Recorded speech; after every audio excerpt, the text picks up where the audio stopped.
காவேரி, விஜய், யமுனா, நிவின் எல்லாருமே சேர்ந்து ஹாஸ்பிட்டலில் இருக்காங்க. அப்போ போலீஸ் வந்து யமுனா கிட்ட விசாரிக்கிறாங்க. நீ எதுக்காக சூசைட் அட்டன் பண்ண? சூசைட் அட்டன் பண்ணுறது தப்புன்னு உனக்கு தெரியாதா அப்படின்னு சொல்லிட்டு போலீஸ் கேட்குறாங்க. அப்படி யமுனா பார்க்குறாங்க, எதுவுமே பேசவே இல்லை. ஆமாம், உன்னை யார் கூட்டிகிட்டு வந்து இங்கே அட்மிட் பண்ணா? நிவின்னு பேர் இருக்குது. யார் அந்த நிவின்? அவன் தான் உன்னோட லவ்வரா? சொல்லு, எங்கே இருக்கான் அப்படின்னு சொல்லிட்டு போலீஸ் கேட்குறாங்க.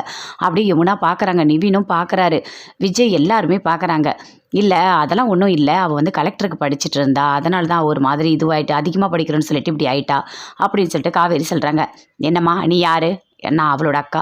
நான் உன்கிட்ட எதுவுமே கேட்கவே இல்லை. சூசைட் அட்டன் பண்ணது அந்த பொண்ணு, அவகிட்ட தான் நான் கேட்டுட்ருக்கேன். நீ பேசவே கூடாது அப்படின்னு சொல்லிட்டு போலீஸ் இப்படி திட்டுறாங்க.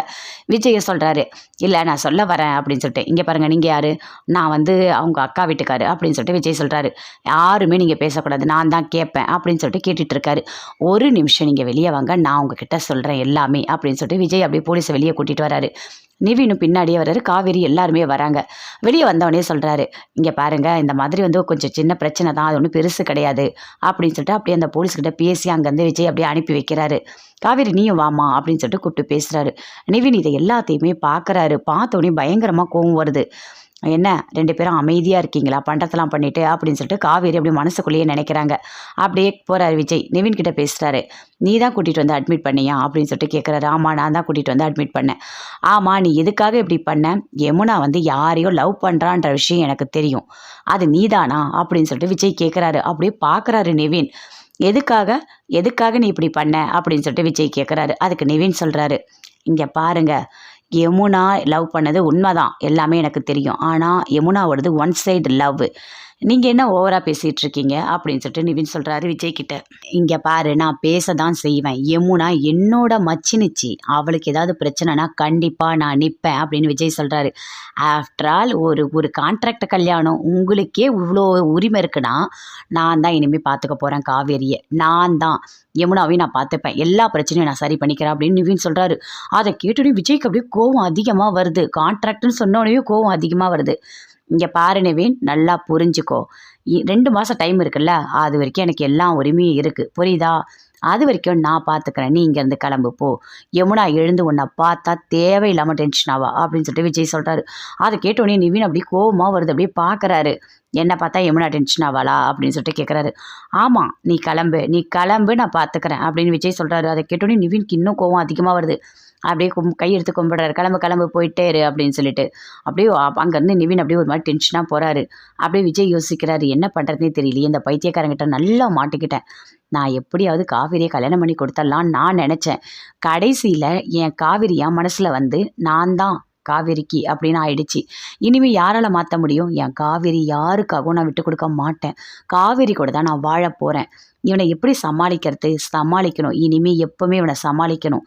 நான் தெரியாமல் ஆர்வ கோளாறில் பேசிட்டேன், காவேரி உனை கல்யாணம் பண்ணி தரேன்னு சொல்லிட்டு. ஆனால் அதெல்லாம் எதுவுமே நடக்காது. என்னோட காவேரி எனக்கு தான் அப்படின்னு சொல்லிட்டு அப்படியே விஜய் யோசிச்சுட்ருக்காரு. அதுக்குள்ளே ஃபோன் பண்ணுறாங்க. அங்கேருந்து அட்டன் பண்ணி பேசுகிறாங்க காவேரி. அம்மா சொல்லுமா அப்படின்னு சொல்லிட்டு. இல்லை, என்னாச்சு, எதுக்காக நீ யமுனாவை இன்னும் கூட்டிகிட்டு வரல அப்படின்னு சொல்லிட்டு அவங்க அம்மா கேட்குறாங்க. இல்லைம்மா, அதெல்லாம் ஒன்றும் இல்லை, அவரே நாளைக்கு போகலான்னு சொல்கிறாருமா அப்படின்னு காவேரி சொல்கிறாங்க. என்னடி பேசிகிட்டு இருக்க? நீங்கள் 2 பேரும் இன்னும் சந்தோஷமாக இருக்கணும்னு போகிறீங்க, அங்கே போய் எதுக்காக நீ யமுனாவை கூட்டிகிட்டு இருக்க? நீ யமுனாவை அனுப்பி வை அப்படின்னு அவங்க அம்மா சொல்கிறாங்க. அது கேட்டோன்னே அப்படியே காவேரி என்ன சொல்கிறதுனே தெரியல. இரு நான் வந்து பேசுகிறேன் அப்படின்னு சொல்லிட்டு விஜய் வராரு. விஜய் வந்து அப்படி வாங்கி பேசுகிறாரு. அத்தை, நான் தான் பேசுகிறேன், சொல்லுங்கள் தம்பி அப்படின்னு சொல்கிறாங்க. இல்லை, நான் வந்து யமுனாவை ஒரு மாதிரி நிறைய படிச்சுட்டால, அதே ஒரு யோசனையாக இருப்பா, மைண்டை மாற்றுறதுக்காக தான் நான் கூட்டிகிட்டு வந்திருக்கேன். நான் வந்து ஒரு 2 நாள் கழித்து கூட்டிகிட்டு வரேன் அப்படின்னு சொல்கிறாரு. அப்படியா? இல்லை, நீங்கள் நல்ல சந்தோஷமாக இருக்கும்போது அவள் எதுக்கு, அதனால தான் நான் கேட்டேன் அப்படின்னு அவங்க அம்மா சொல்கிறாங்க. அதெல்லாம் ஒரு பிரச்சனையுமே இல்லை, யமுனாவை நான் பார்த்துக்கிறேன், பத்திரமா நான் கூட்டிகிட்டு வரேன், நீங்கள் கவலையே படாதீங்க அப்படின்னு சொல்லிட்டு விஜய் சொல்கிறாரு. நீங்கள் எத்தனை நாள் வேணாலும் கழித்து கூட்டிகிட்டு வாங்க, ஒன்றும் பிரச்சனை கிடையாது அப்படின்னு சொல்லிட்டு காவேரியோட அம்மா சொல்கிறாங்க. இது எல்லாமே நின்று ஹாஸ்பிட்டலில் நிவின் கேட்டுட்ருக்காரு. காவேரி கிட்ட போய் சொல்கிறாரு, இங்கே பாருமா, இப்படி தான் பேசணும், புரியுதா?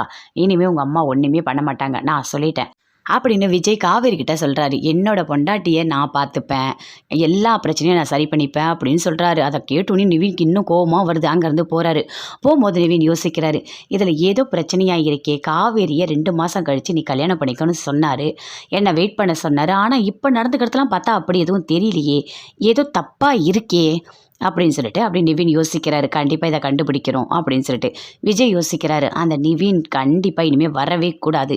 என்னோட காவேரி எனக்கு தான். நான் யாருக்காகவும் என் காவேரி விட்டு கொடுக்க மாட்டேன்